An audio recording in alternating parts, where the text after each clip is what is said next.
예.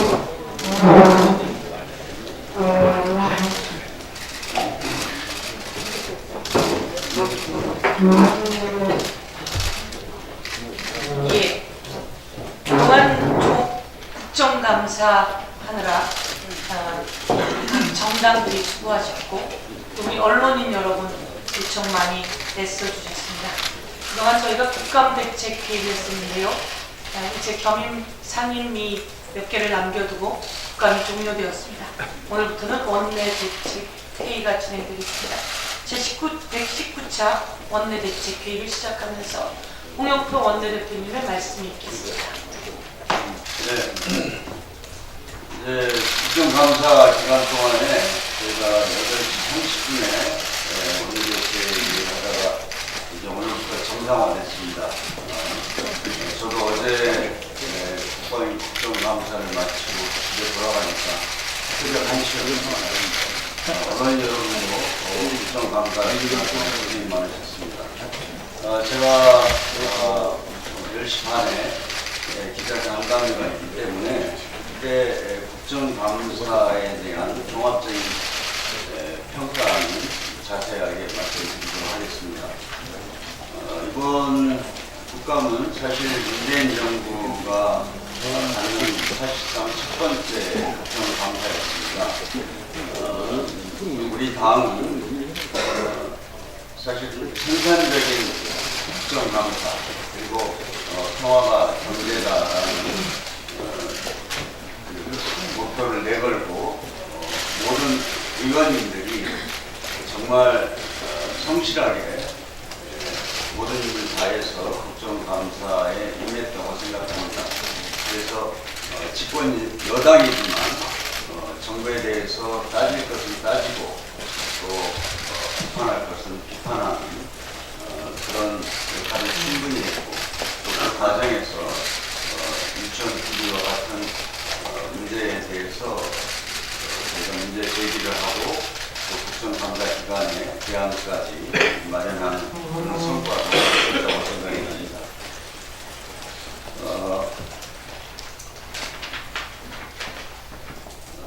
증시 상황이 좋지 않은 것 같습니다. 어제 코스피 지수가 22개월 만에 1996.5로 0으로 2,000선이 무너졌습니다. 코스닥도 629.70으로 12개월 만에 최저 수준으로 떨어졌습니다. 외국인 투자자들이 10월에만 4조 5천억 원의 주식을 매도한 영향이 큽니다. 미국의 증시도 2008년 금융위기에 가장 낮은 수준이라고 하고 특히 아시아 국가의 증시도 동반 약세입니다. 중국 상하이 종합지수는 56.74포인트, 일본 니케이 지수는 34.8포인트입니다. 여러 가지 원인들이 작용하고 있지만 미중 무역 전쟁으로 인해 세계 경제의 성장률이 둔화될 것이라는 우려가 커지고 또 주요 국가들이 통화 지출 움직임, 기업 실적 부진 등이 겹쳐서 나타나는 현상으로 보입니다. 그만큼 앞으로도 전 세계 경제 전망이 불투명하다는 이야기입니다. 증시에 퍼지고 있는 불안 심리를 잠재울 대책이 시급합니다. 어제 금융당국이 5천억 규모의 증시 부양책을 내놓았지만 이것만으로는 부족하다고 생각이 듭니다.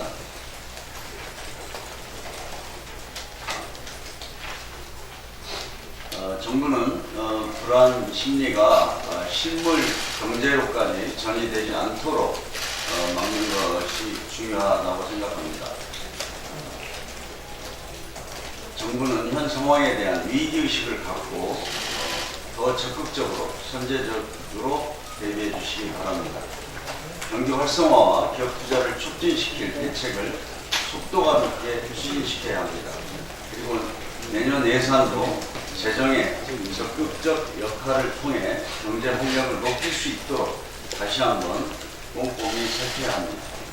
우리 당도 11월 예산안 심사와 민생경제 입법으로 경제를 살리기 위해 최선을 다하겠습니다. 자유한국당에 다시 한번 촉구합니다. 김상환 대법관 후보자에 대한 인사청문회를 어제까지 구성해야 하는데 자유한국당만 특위위원 명단을 제출하지 않고 있습니다. 11월 1일 김소영 대법관 임기가 끝나는데 자유한국당의 직무유기로 인해 또다시 대법관 한 명이 공석이 되게 생겼습니다. 국회 추천 헌법재판관 표결을 지연시켜 한 달간 헌재 공백을 초래하는 것도 자유한국당이었습니다. 지난 7월 말에도 대법관 후보자 3명에 대한 표결이 지연되기도 했습니다. 뿐만 아니라 5.18 진상조사위원회도 자유한국당 때문에 법이 시행된 지 50일째 구성을 못하고 있습니다. 자유한국당은 마땅한 사람이 없다고 말하고 있습니다. 자유한국당이 극우 인사인 지만원 씨를 조사위원으로 선임한다는 이야기도 나오고 있습니다. 5.18 진상조사를 할 생각이 있는지 자유한국당에게 묻고 싶습니다. 조명래 환경부 장관 후보자에 대한 청문 결과 보고서 채택도 마찬가지입니다. 인사청문회가 끝나면 인사청문회 보고서를 채택해야 합니다. 후보자에 대한 찬반 의견이 있으면 그것을 담아서 보고서를 채택해야 합니다. 그러나 언제부터인가 자유한국당은 인사청문 보고서를 마치 낙마시키기 위한 수단으로 이렇게 활용하고 있는 것 같습니다. 국회에 주어진 인사청문 및 동의권이 국정 발목 잡기의 수단이 결코 아닙니다. 오늘이라도 대법관 인청특위, 5.18 진상조사위원회 구성, 환경부 장관 청문 보고서 채택에 자유한국당이 적극 나서줄 것을 촉구합니다. 이상입니다. 다음은 김태년 정치기 의장님 말씀이 있겠습니다. 어저께 13개 상임위에서 진행된 종합감사를 끝으로 올해 국정감사가 사실상 종료되었습니다. 우리 당은 국감 시작 전에 국민들께 약속드렸던 대로 이번 국감을 통해서 국민의 고단한 삶의 문제를 해결하고 평화를 뒷받침하는 생산적인 정책 국감으로 만들기 위해서 최선을 다했습니다. 특히 생활 속 안전 문제, 불공정한 경제 구조, 가불관계, 가계부채 등 민생적 폐해 해결에 총력을 기울였다고 생각을 합니다.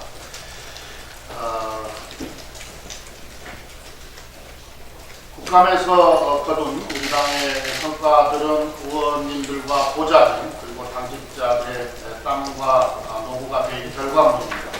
고생하신 모든 분들께 감사의 말씀을 드립니다. 이번 국감에서 야당에서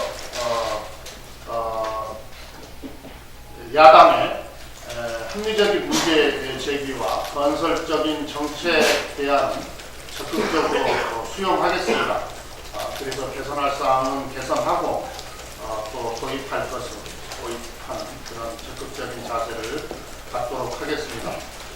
국감 종료와 함께 대통령의 시정연설을 시작으로 본격적인 입법 예산국회가 시작이 됩니다. 저희 당은 입법 예산국회에서도 역시 민생과 평화, 개혁을 중심에 두고 국민의 먹고 사는 문제 해결에 주력할 것입니다. 민생경제와 관련된 중점 법안 처리를 위해 보다 속도를 내고 권력기관 개혁과 특별재판부 도입, 판문점 선언 비중 등 주요 과제 해결에도 집중할 것입니다. 유치원 비리 근절 3법과 같이 국감 기간에 제기된 문제들을 해결하기 위한 입법과 제도 개선도 소홀히 하지 않겠습니다. 그리고 우리 당은 2019년 예산안의 순조로운 처리를 통해 정부의 국정 운영을 든든하게 뒷받침하고 경제에도 새로운 활력을 불어넣을 것입니다. 내년도 예산은 일자리와 평화, 또 복지가 함께하는 새로운 내일로 도약하기 위한 발판입니다. IMF 등 국제기구들이 지적한 것처럼 수출, 내수 간의 불균형이 심각하고 일자리 문제도 계속되는 상황에서 확장적 재정 운영은 불가피합니다. 입법 예산 국회에서도 민생을 위해 여야가 건설적인 협력과 경쟁을 하자는 말씀을 드립니다. 특별재판부 구성과 관련해서 한 말씀 드리겠습니다. 이미 어저께 안철상 법원행정처장이 국정감사에서 특별재판부가 사법부 독립을 훼손할 우려가 있다 이렇게 답변을 했는데요.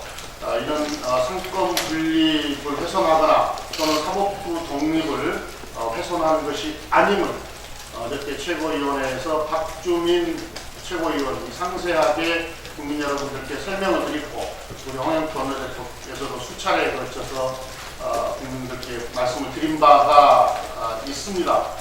제가 더 말씀은 안 드리겠습니다만 이 사법부의 독립성을 훼손하는 것은 특별재판부 설치가 아니라 양승태 대법원의 사법농단과 그에 대한 현재 사법부의 미원적 태도입니다.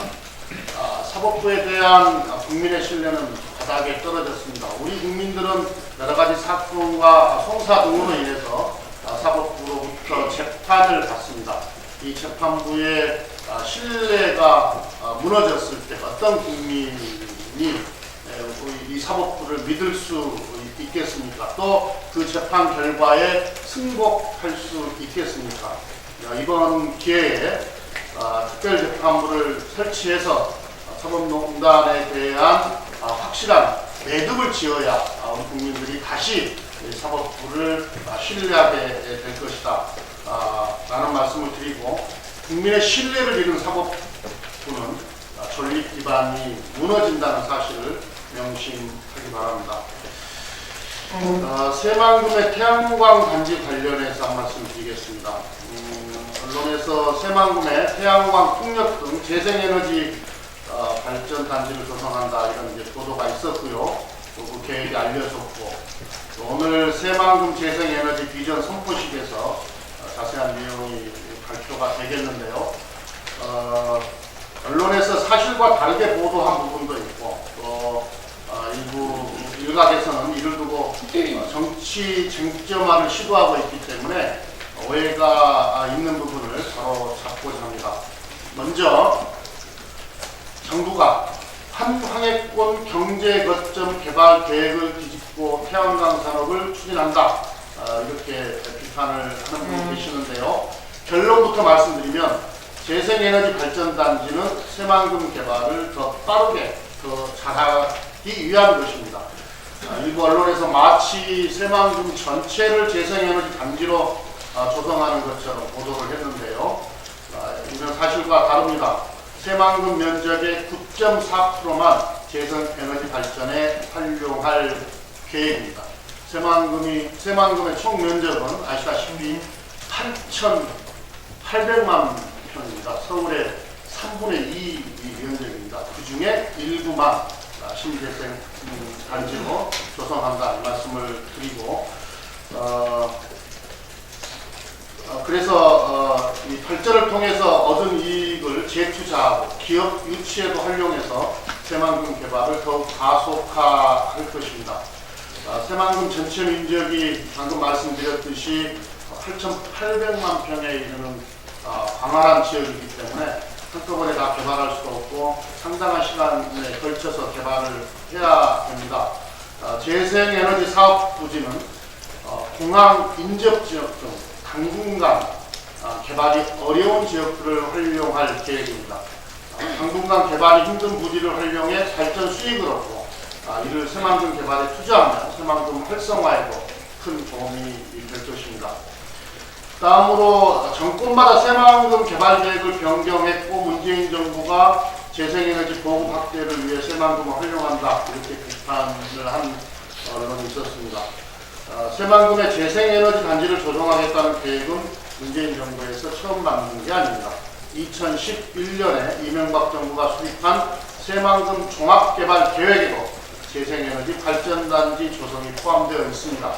당시 계획을 보면 태양광, 풍력단지, 바이오 작물 생산 등을 위해 20제곱킬로미터를 신재생에너지 용지로 조성한다는 내용이 있습니다. 마지막으로 재생에너지 단지 조성을 청와대 주도하에 비공개로 추진해왔다, 이렇게 비판을 하시는 분들이 있는데, 이 역시 사실이 아닙니다. 재생에너지 발전단지 조성은 전라북도는 물론 군산, 김제, 부안 등 관련 지자체와 계속 협의해온 사안입니다. 그렇기 때문에 오늘 새만금 재생에너지 비전 선포식도 정부와 전라북도가 공동으로 개최하는 것입니다. 그리고 앞으로 사업 추진 과정에서도 주민, 관계기관 등의 의견을 충분히 들으면서 추진할 계획입니다.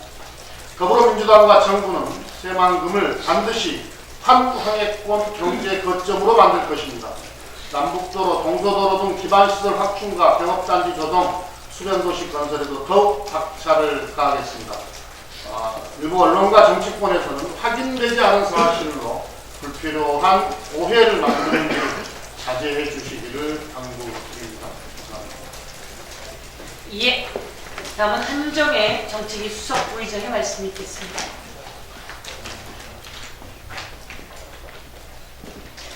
네, 자유한국당이 오늘 오후 2시에 의총을 열어서 조명균 통일부 장관에 대한 해임 결의안을 논의하려고 합니다.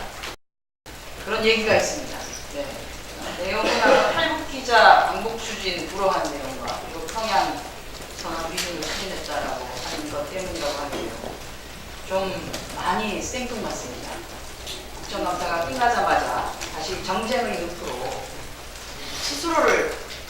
스스로 빠져들어가는 것 같아서 상당히 안타깝습니다. 더 이상 그렇게 빠지지 마시고 들판에도 나가지 마시고 국회로 돌아와서 이제 입법과 예산을 논의할 수 있도록 도와주시기 바라겠습니다.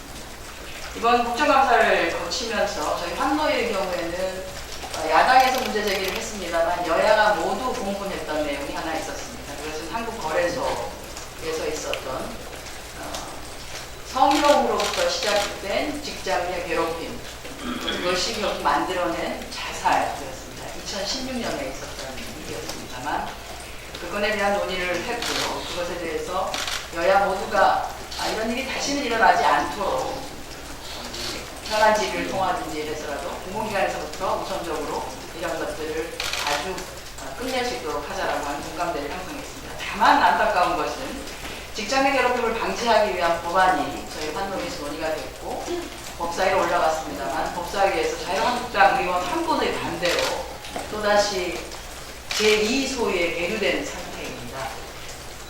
현안 질의를 하고 논의를 하고 국정감사에 지적을 하는 것도 좋습니다만 법안을 결국은 국회는 입법으로 얘기를 해야 되는 것 아닌가 싶습니다. 해당 법안이 이번 정기국회에서 꼭 처리될 수 있도록 자유한국당 협조해 주시기 바랍니다. 또 하나의 법안에 대해서 말씀드리겠습니다. 채용에 관한 부당한 청탁, 압력, 강요 등을 하는 행위를 금지하고 이것을 위반한 자에게는 3천만 원의 과태료를 부과할 수 있는 채용 절차 공정화에 관한 법안을 2016년 11월 달에 저희 환노위에서 논의를 해서 법사위로 올렸습니다. 2년이 지났습니다. 이게 무슨 청국장도 아니고 얼마나 묵혀야지만 되는 겁니다. 그리고 문제는 문제대로 제기하고 있고 이것은 국회의 역할이 아닙니다. 이것 역시도 자유한국당 의원 몇 분의 반대로 지난 2년 동안 논의조차 되지 아니하고 제2소위에 계류되어 있습니다. 직장 내 괴롭힘을 방지하는 법안, 근로기준법입니다. 채용 절차 공정화에 관한 법안, 이 두 개 법안이 이번 정기국회에는 꼭 처리되어서 국민께 생산적인 국회, 일하는 국회의 모습을 보일 수 있도록 협조해 주시기를 간곡하게 당부드립니다. 이상입니다. 예, 다음 김병욱 부대표의 발언 듣겠습니다. 네, 김병욱입니다. 최근에 주식시장의 흐름에 대해서 우리 홍영표 원내대표님께서 말씀을 하셨는데요. 저도 좀 더 보태도록 하겠습니다. 여러분도 아시다시피 주식이라는 게 기업의 실적과 그리고 정부의 통화금융정책 그리고 기타 타 요인에 의해서 얼마든지 오를 수도 있고 내릴 수도 있습니다. 하지만 세계 증시가 오를 때는 못 오르고 내릴 때는 더 빠지는 우리 한국 주식시장에 대해서 많은 투자자들이 넋을 잃고 있는 것도 사실입니다. 우리 국민의 자산 구성을 보면 70%가 부동산이고 30%가 금융자산입니다. 그러므로 이 부동산 선호 사상이 지속되고 있고 일부 지역의 부동산 급등도 있었습니다. 그만큼 부동산 시장만큼 금융시장, 특히 자본시장을 국민이 선호하지 않고 있는 것이 현실입니다. 하지만 금융시장, 특히 증권시장 쪽으로 자금이 이동되어야만 이 자금이 기업으로 들어가고 생산과 설비 투자에 쓰여지면서 고용을 일으키고 국민들의 주머니를 두텁게 해주게 됩니다. 그러기 위한 몇 가지 제언을 해보겠습니다. 투자처, 즉 금융상품을 다양화해야 된다고 생각합니다. 그리고 이 돈이 산업자본에 쓰여진다면 필요할 시 정부의 세제 지원이 뒤따라야 될 것입니다. 일정 금액 이하를 투자하는 직장인들, 주식을 장기 보유하는 사람들, 이분들에 대한 세제 혜택을 적극 고려해야 될 시점이라고 생각합니다. 금융상품을 중개하는 금융기관의 신뢰도를 높여야만 합니다. 그동안 불안전 판매와 운영 능력 미숙으로 투자자의 피해와 손실을 가져왔던 게 사실입니다. 그로 인해서 자본시장이 외면을 받아왔던 것도 사실입니다. 불법, 무차입 공매도에 대한 철저한 사전 감시와 사후 제재도 뒤따라야 할 것입니다. 증권거래세 인하를 검토해야 될 시점이라고 생각합니다. 그리고 대주주의 범위 확대에 따른 양도차익 과세와 증권거래사의 이중과세의 문제도 검토되어야 할 것입니다. 무엇보다도 우리 금융당국은 왜 유독 한국 증시만 세계시장에서 절대 저평가 받아야만 하는지에 대한 본질적이고 구조적인 논의를 시작해야 합니다. 기업의 수익과 주가의 비율을 나타내는 주가 수익 비율, 즉 퍼죠. 퍼는 세계 평균의 2분의 1에도 못 미치고 있습니다. 그리고 기업의 순자산 가치와 주가를 비교하는 주가 순자산 비율, 즉 PBR입니다. PBR도 60%에 그치고 있습니다. 이 문제가 해결되지 않고서는 한국 자본시장의 발전은 요원할 것이며 시중의 자금을 흡수하기에도 한계가 있다고 생각합니다. 투자자에게는 다양하고 안정적인 투자기를 제공하고 시중 부동자금이 자본시장으로 원활하게 유입될 수 있도록 조치해야 될 것입니다.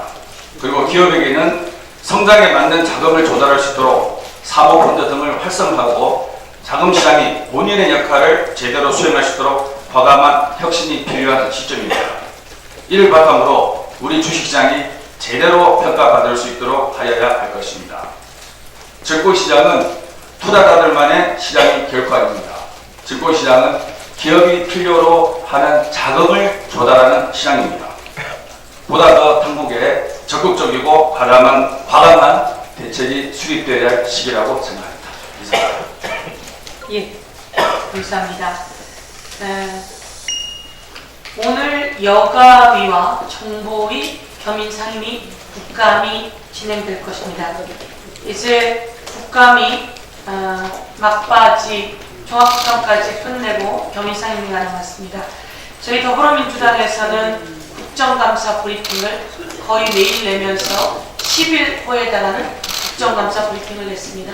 그리고 팩트 브리핑은 약 20여 차례 냈다는 걸 보고드리고, 어제 저희가 여러분께 발송해드린 국정감사 브리핑, 핫 이슈 브리핑을 보면 더불어민주당은 국감 보도자료가 홈페이지에 올라온 것으로 1675건, 자유한국당은 국감 보도자료가 홈페이지에 올라온 것으로 721건입니다. 보도자료량만 비교해도 더불어민주당이 2.3배 많은 상황이다 라고 하는 것을 말씀드리면서 이번 국정감사를 다시 한번 양적인 평가도 부탁드리겠습니다. 저희가 이번 국감 속에서 야당이 막말 그리고 정쟁 아니면 말고식 가짜뉴스를 던지면서 사실 16차례 정도 국감이 파행되었습니다. 그럴 때마다 자유한국당 쪽에서는 유감을 표명하거나 사과의 뜻을 표명하면서 국정감사가 제자리로 돌아갔다, 이런 말씀을 드리겠습니다. 어제 교육위에서도 마지막으로 사실 아닌 내용을 잘못 건드리다가 마침내는 유감을 표명하는 일이 발생했습니다. 그래서 한편에서는 자유한국당이 유감정당 아니야? 죄송정당 아니야? 이런 자주 섞인 말도 나오고 있다라고 하는 말씀을 드리도록 하겠습니다. 마지막으로 이제 정기국회입니다. 그리고 예산국회입니다. 예산국회에서는 국민이 낸 세금을 과거처럼 권력형이 나눠가는 것이 아니라 국민께 제대로 배분해드리는 예산국회가 진행되어야 한다. 이렇게 말씀드리면서 야당의 예산국회 협조를 강력히 촉구해드립니다. 그리고 이제 법안입니다. 한정혜 의원께서 말씀하신 것처럼 법사위에 가 있는 주요한 법안들이 많습니다. 심신미약을 감경하는 이번에 100만이 넘게 서명한 법안도 법사위에서 계속 계류 중입니다. 이러한 중요한 민생 법안, 국민 법안이 하루빨리 통과되길 촉구하겠습니다. 그러면 이것으로 119차 원내대책회의를 마치고 비공개로 전환하도록 하겠습니다. 언론인 여러분의 협조를 부탁드립니다.